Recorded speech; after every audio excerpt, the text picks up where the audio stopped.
നിന്റെ സമയം വരും. ബാഗു പറയട്ടെ.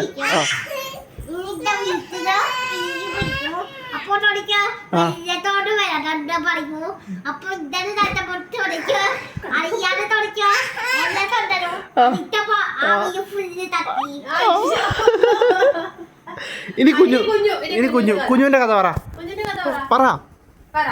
പണ്ട് അക്കുച്ചേട്ടിക്ക് അറിയില്ല, തയ്യൽക്കാരന്റെ കഥ അക്കുച്ചേട്ടിക്ക് അറിയില്ല. ഒന്ന് പറഞ്ഞു കൊടുക്ക്. പാവ അക്കുച്ചേട്ടയല്ലേ. നാളെ എന്നിട്ട് അക്കുച്ചേട്ടൻ കീക്കുട്ടിക്ക് പറഞ്ഞു കൊടുക്കും ഈ കഥ. പറഞ്ഞു കൊടുക്ക്. പണ്ട് ഞാൻ പറഞ്ഞുതരാം. ഒരു ആന ഉണ്ടായിരുന്നു. ആനേനെ എല്ലാ ദിവസവും കുളിപ്പിക്കാൻ കൊണ്ടുപോകുമായിരുന്നു. കുളിപ്പിക്കാൻ കൊണ്ടുപോകണ വഴിക്ക് ഒരു തയ്യക്കട ഉണ്ടായിരുന്നു. തയ്യക്കടക്കാരൻ ആനയ്ക്ക് എല്ലാ ദിവസവും എന്താ കൊടുക്കുക?